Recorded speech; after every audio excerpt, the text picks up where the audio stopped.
Hi folks, welcome back to the 8 Regents tournament. So we are back with Baratheon against Greyjoy, and this is going to be game 4. As you can see, Greyjoy has won 2 of the first 3 games, and Baratheon has won 1, so pressure on Baratheon to win this one.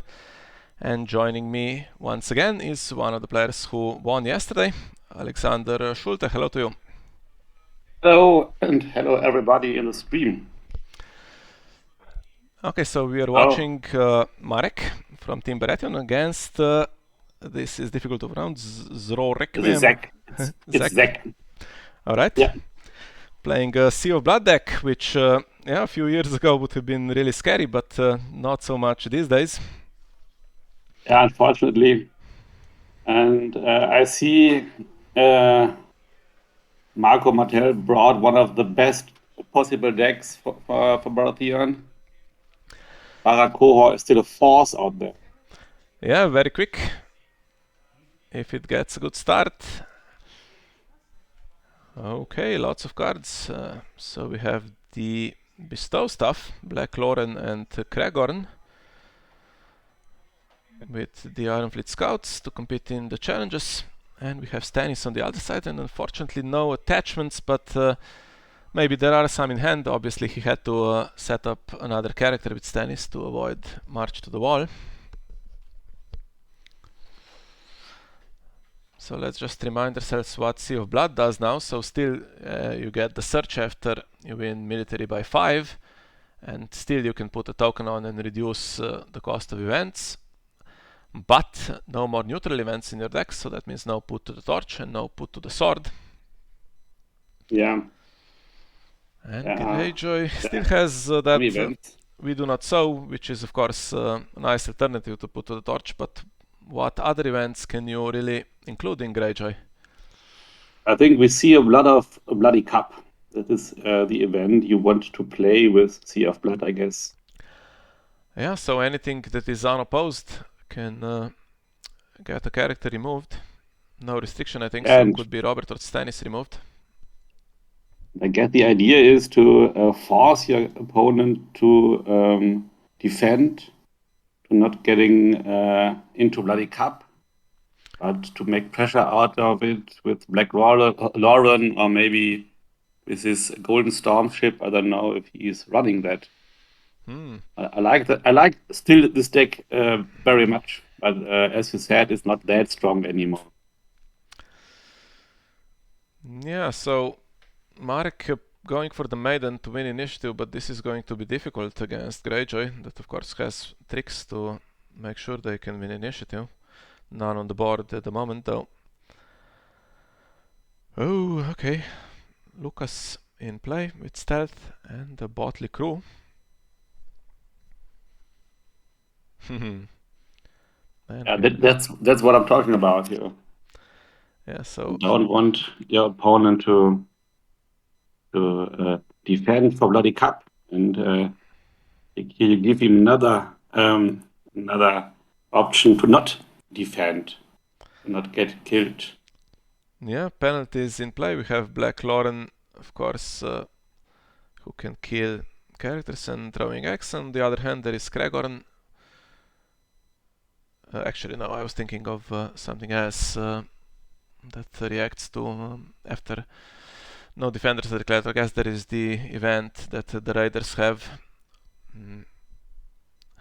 Yeah, there's one event that gives all attacking raider 1 power if no attackers were declared. Yes, so that could be used on a military challenge for some mass power. And Lucas, of course, is the card that reacts to no defenders declared, so he can put gold back on Black Lauren or Gregorn. Yeah.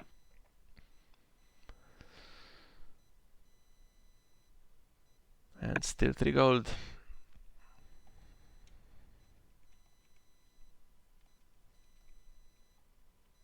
Pretty stable start here. Okay, that's a very good card for the Baratheon player. And I'm quite sure we will see if there was a Bloody Cup on hand. Yeah, also if there is a way to defend against the throwing axe. Stannis is pretty strong, but if Zack attacks with everything and uses the Ironfleet scouts, here we go, there was one.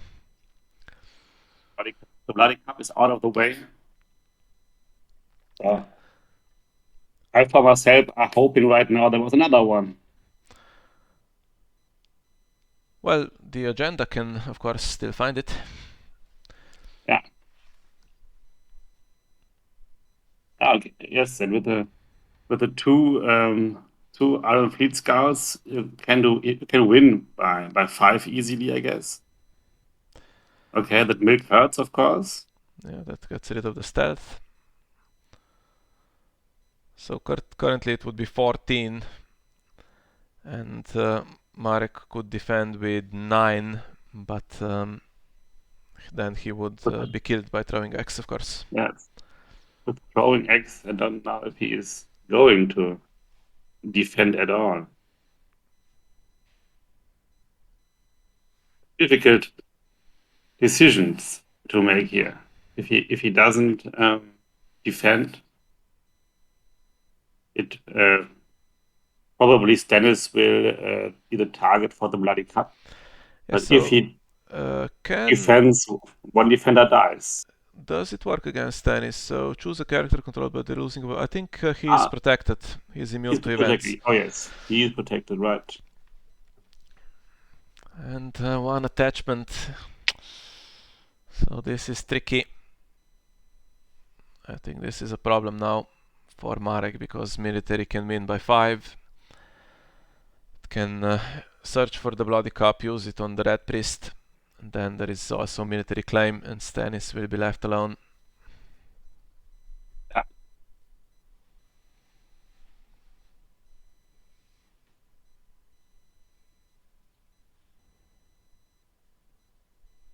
Yeah, good choice here, I guess.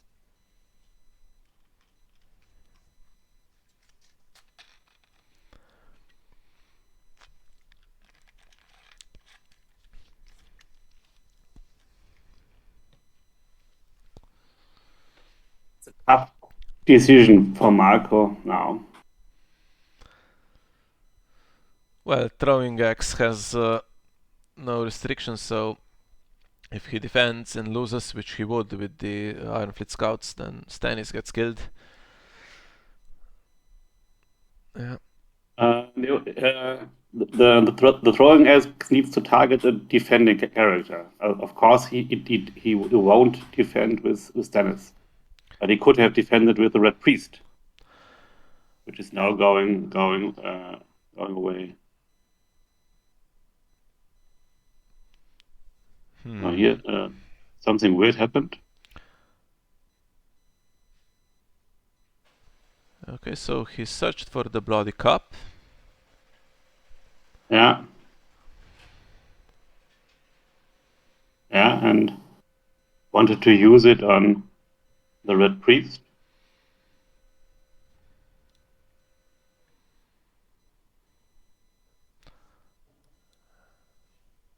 Yeah. I think he failed to select the target correctly, so he should target the Red Priest. That happens before claim, then he gets the other Bloody Cup also in hand. I guess. And we do not sow, probably on the Red God's Blessing.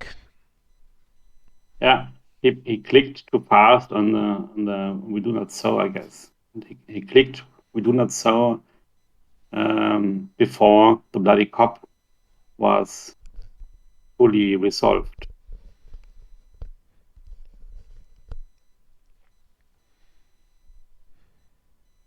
No pillage here, huh? Right? No. Okay, so no pillage here, so the Red Priest is quite safe. And Hand's Judgment for we do not sow, which saves the attachment. Fortunately, he could have used 2 gold to cancel the Bloody Cup instead. Yeah. But okay. Either way, it's a very bad start for Baratheon, but it's round 1, so Stannis is still standing. He can do a challenge back. Yeah, I'm not. Oh, okay. That hunting accident is. He can probably do military here, trade his attachment for Lightbringer, then stand, do power, draw card. Even if he gets marched, it's still there is still a game. Yeah, I think so too. And honestly, I'm not sure if Zach is running a march at the wall in this deck. If he does, he is in a huge advantage, I think. But I agree, it's still a game. Yeah, with no march, it's very possible for Marek to keep playing. Okay, he has the same situation next round with Bloody Cup in hand, and he has Red Priest. But also with a Red Priest in hand. Yeah, almost identical. Red Priest. Okay, now the Red Priest isn't on top of the deck anymore. Yeah, that's unfortunate, but I think it's a good choice to do the Lightbringer. And if he could win initiative, of course Stannis can do 2 challenges. Maybe also get a Warhammer. He could intimidate the character with throwing axe.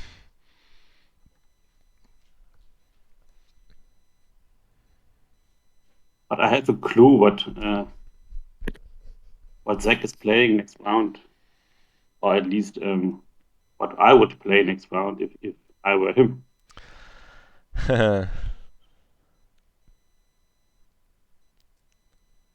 Well, something with 2 claim would be decent, or something with high initiative.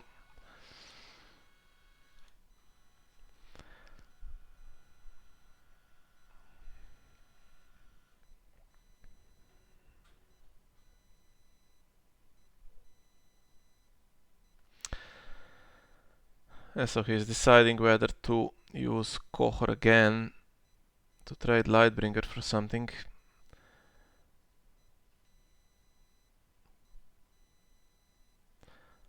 That means he wouldn't get the 2nd power for Renown. And I don't think there is any 2-cost attachment that would be great here. He could try just to get a bodyguard. But then this loop where you can trade 2-cost attachments is broken. Okay. It's a hunting accident. Okay. That's not too bad. To stop the throwing axe. Yeah, and Gregor is gone. Can't search for another one.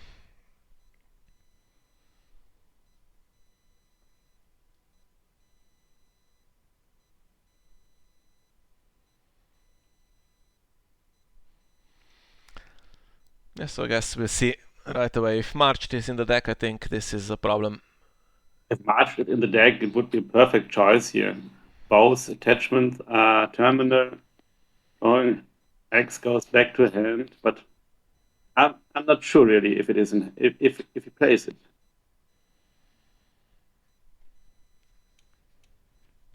Oh, 2 claimer. And going first with it against the Smith. There are 2 attachments, so he can use them on the Ironfleet Scout and try to win with Stannis, I guess, on defense.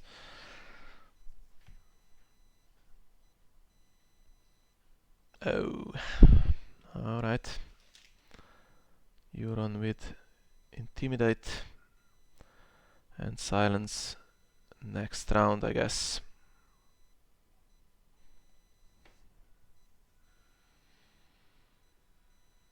And 1 scout will survive unless Marek gets a 2nd attachment. Or a 3rd attachment, I should say.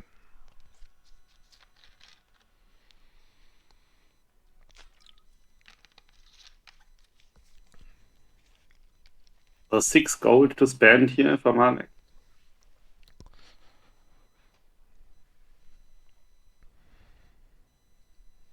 So 5 gold and the reducer location.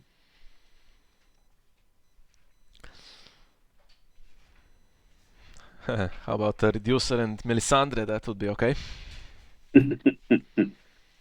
Yeah. Actually, no, it wouldn't be because Stannis is not strong enough to defend military against 7 still.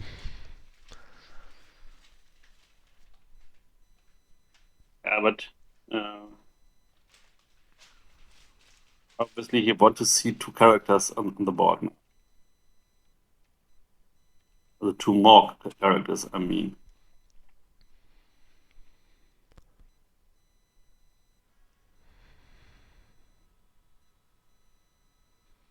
And obviously he's thinking very carefully. Yeah, maybe he has nothing great in hand.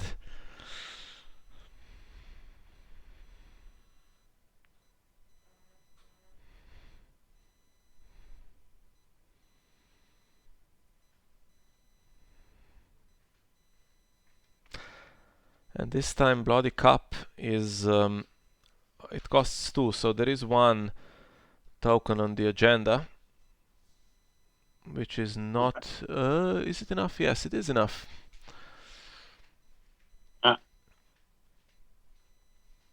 So all the challenges need to be opposed here. But I guess we only... no, we want to see...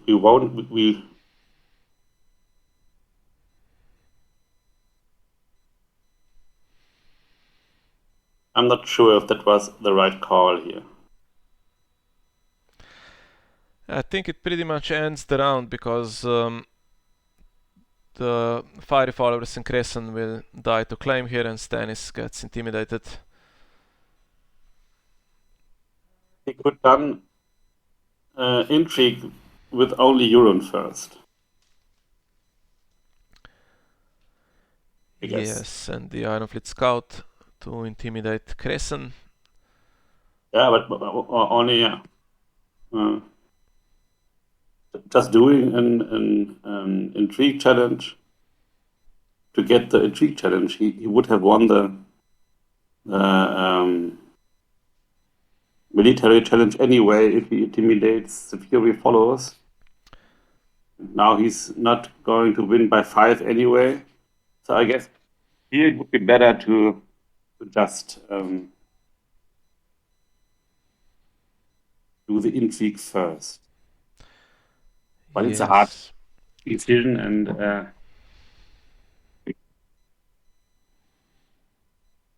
the pressure is high, of course. Okay, so Now not much power gained, and we know that Marched is not in the deck, so we are back to the same situation, except now, of course, Euron will get Silence in play and have Stand with Intimidate. And I assume all the plots are high initiative here and will beat Baratheon's plots even with the Maiden. I didn't add a look. Which Silence does he play? Okay, you so could play the Raider Silence here. Oh no, it's the 4-cost Silence. Yes, it is. Yeah.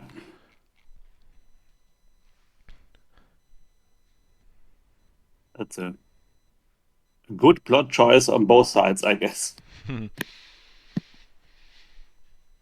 Yeah, I think it's looking good now for Zach because with Stannis Nelt, there is a very high chance that he will get an unopposed challenge to trigger that Bloody Cup and do more damage. But this time no gold, no reducers, so he can put Silence into play, but of course it can't be used because of the plot. So instead it's another icon. Okay, but it's for the long game, it's not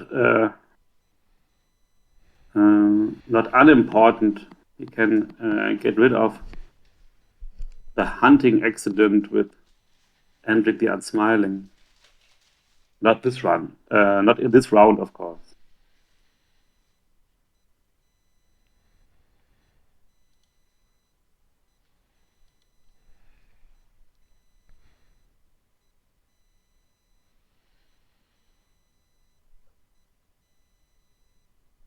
The main target is again for to bring in at least 2 characters. Our bodyguard helps, of course. Does not help in this round because of the plot, so I think... Yes, he can't trigger it. Yeah, now Stannis will die to military claim. It's only one claim, Force March has only one claim. Yes, but it will be unopposed, so Bloody Cup should... It will be unopposed. Remove... Bloody Cup should remove the Acolyte. Exactly. And Stannis dies.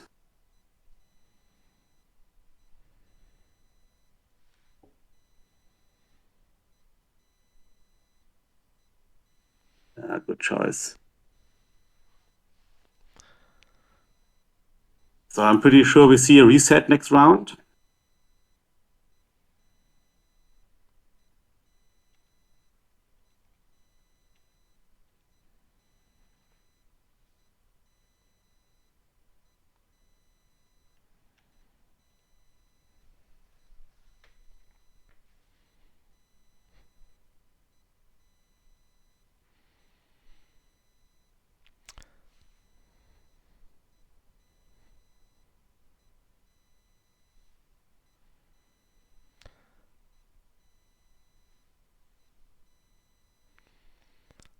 Yeah, here we go. That's the second one. I think the third one is still in hand.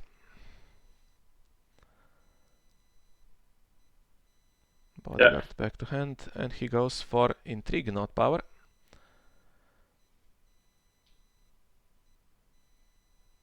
Okay. And the perfect intrigue claim after that.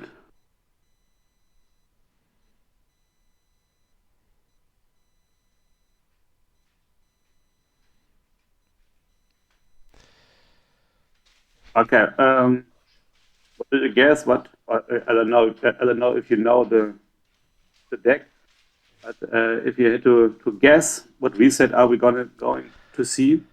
Unfortunately, I think it's the Mad King's command as the reset, and that, of course, will leave Euron with his stand in place, so it's not going to help. Yeah. There it is. 7 cards in hand, only 3 gold to spend.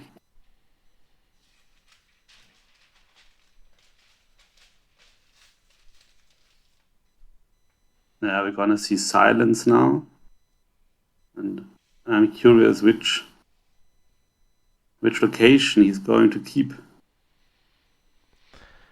Yeah, probably economy and silence. There's no reason to have the strength increases because he has such an advantage on the board.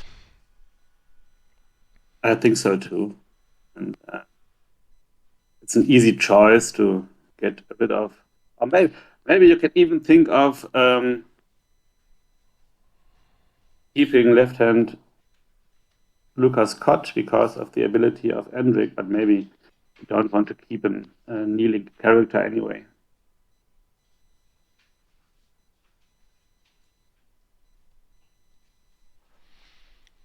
Oh, he only plays 1 Great Hall.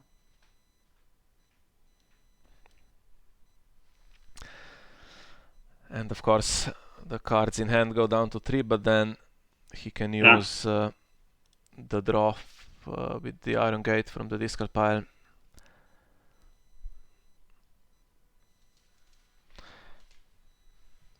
Well, he is on 3 power and there is no renown, so maybe this will still take some time. It will take some time. I guess so too. It's clearly not over. We still have a game, I guess. Yeah, you can run into problems, I guess, in a slow deck. Maybe you have to play Morghulis against yourself and you find no saves. Yeah. But I'm pretty sure he's able to find some saves if he is playing Morghulis with his agenda. Yes, of course, he can just search for reason.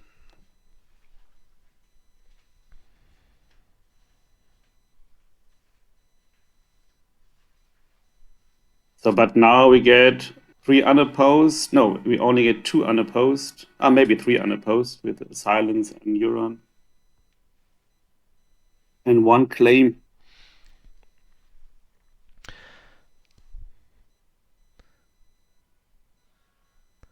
Yes, unfortunately Euron is the only character with more than one icon here, so I guess the decision is whether to use the plot and put that Iron Gate into play with one of the raiders or not. Yeah.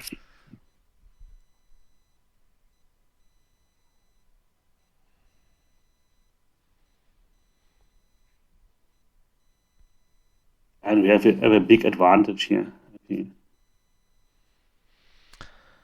Only keeping one. Yeah, I guess Citadel. he wants to. Yeah. So I guess now we will see. We do not sow for the Great Hall.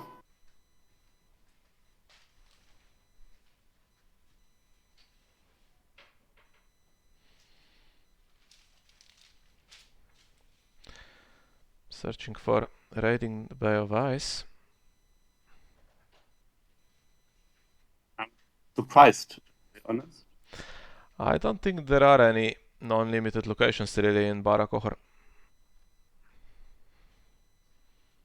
Okay, what I forget was you don't search your whole deck, you only search the top 10 cards. I guess he just didn't found any, we do not so. Ah, exactly. I forgot to mention that at the start, of course. The search can miss in this version of the agenda. And Great Kraken will speed up the game. He can take cards instead and make sure he wins in the long game. But I I think guess he's going for power now. yes, I would go for power. It keep becomes the very pressure fast. up. And if he has Rise of the Kraken also in the plot deck, I think it could be And he chooses to draw, and maybe it was a right choice. Obviously, he did draw. We do not so.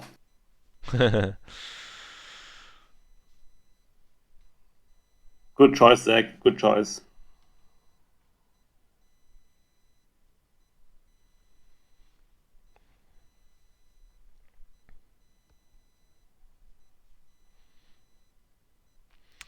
And now going for power. So if Rise of the Kraken is in the deck, I think it can be over next round.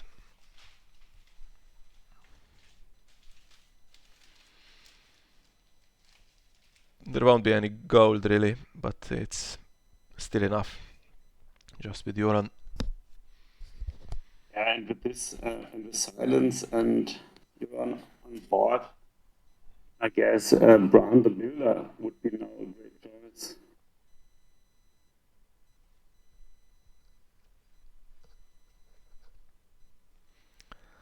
And that's what he was thinking as well. Okay, so he is on 9, and if we imagine 3 unopposed challenges, power claim, and 2 Great Kraken triggers, that would be just about enough. Okay, yeah. I'm pretty confident that there will be no comeback by Marco.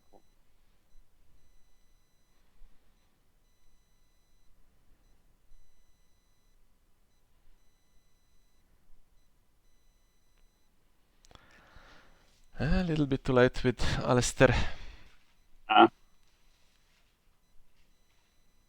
Delena would help here with Euron, but I don't think you run this when you're running Dennis and Lightbringer and this stuff. No, she doesn't fit, and I think she is removed anyway too easily with that bloody cup. Yeah, that's what I was thinking with the Red Priest. He took a few seconds because he saw that it was very difficult to defend against.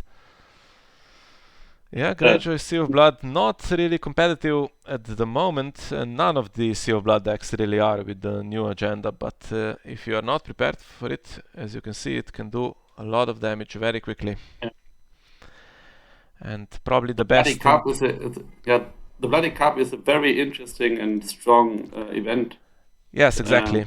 With the new restriction now... The cost of 2 is no problem with the token on the house cards or the agenda cards. So this is indeed a very strong agenda right now. And Zach played it very, very well from the beginning.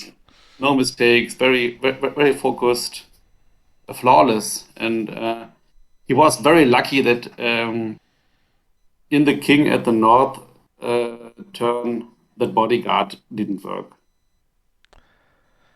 So he could, so Marek couldn't save his Dennis. Yeah, needed another Sure, if- shot that round, I guess. Yeah.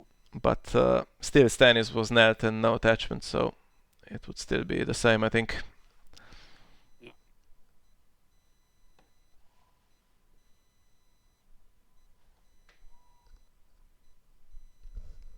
It's not over this round, isn't it? No. It goes to 14, I guess. Oh, Yeah, should be. didn't he trigger the chip twice? Yeah, but it- there is still and dominance dom- anyway, even yeah, if... it's over. yeah. Good game, Zach. Well done. Yeah, now Baratheon is in trouble, 3-1 down, needing to win the remaining 3 games. Yes, and one game is happening this evening, right? You are playing with Christine. Yes, I'm playing against Nevia, and this is going to be happening at 8 o'clock in Central Europe, so GMT +2, which is in about 3.5 hours, and I think it will be streamed on the Friendly Open channel if you want to watch it. Yeah, I think so too. I don't know who is streaming it, but I think I read it is going to be streamed. And yeah, this game is over. Was the end. It was a very one-sided game, but I don't see any mistakes in playing by Marco. He just like hadn't all the tools he needed to do this. It's fun to watch. Yeah. For me, for my Greyjoy side, it was fun to watch. I'm excited to see the rest games. Yeah, okay, so tonight, as we said, there is a game, and then the others are in... I think there is one at 5 o'clock in the morning. Steven plays against Nico. No, is it Dennis against Nico at 9:30 in the morning, and a few hours before that Steven plays against, let's see, against Harrison, that's right, okay. Yeah, so we have chances, I guess. For having me, Miha. Yeah, sure. Thanks for having me, and I'm looking forward to maybe stream again with you. Yeah, it will be difficult probably in the middle of the night. Not sure if I'll get up for those. I think Me we as well, have chances in all of those games, but to win all 3, I think is going to be difficult, but we can try. Not impossible at all. Not impossible. Okay, so thanks everyone for joining us, and we'll see you all next time. Bye bye. Thanks. Bye bye.